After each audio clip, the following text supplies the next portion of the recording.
महापालिका निवडणुकीत कोणताही अनुचित प्रकार घडू नये यासाठी महापालिका अतिरिक्त आयुक्त नरेश झुरमुरे यांनी मतदान केंद्रांना भेटी देऊन पाहणी केली।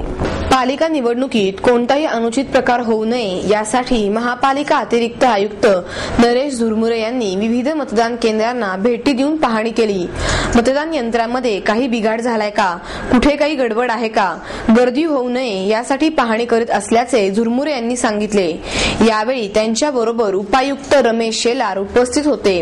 आतापर्यंतच्या या पाहणीत कोठेही गडबड न झाल्याचं झुरमुरे यांनी सांगितले।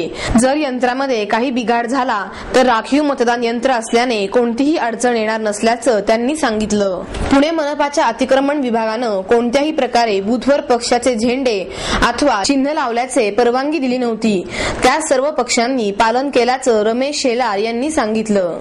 नाही, त्याच्याचमुळे मी स्पेशली आपल्या प्रत्येक केंद्रामध्ये जाऊन आलेलो आहे।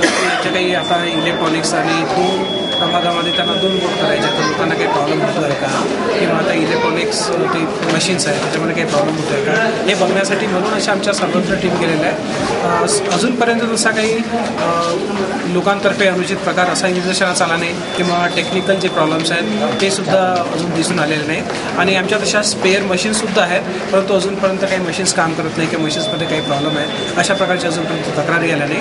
आणि वी आर रेडी विथ आपल्या ज्या स्पेअर मशीन्स आहेत त्या मशीन्ससोबत आपण तयार आहे, त्याच्यामुळे तसा काही अडचण आपल्याला उद्भवणार नाही। उमेदवारांना हे सांगण्यात आलेलं होतं की जे तुम्हाला पोलिंग बूथ टाकले जातात रेषेच्या बाहेर, त्याच्यावरती कुठल्याही प्रकारचं तुम्ही चिन्हाने वापर करू नका, त्याचे बॅनर्स लावू नका, फक्त उमेदवाराचं नाव आणि त्याचं एक चिन्ह त्याच्या त्या बूथमध्ये लावा, बाहेर कुठेही त्याच्यावरती झेंडा वगैरे लावू नका। तर याबद्दल यावर्षी असं कुठल्याही प्रकारचं सर्वांनी त्याबाबतची पूर्णपणे दक्षता घेतली आहे। त्याच्यावरती आमच्या सगळ्या टीम्स कार्यरतपणे दक्षता घेत आहे।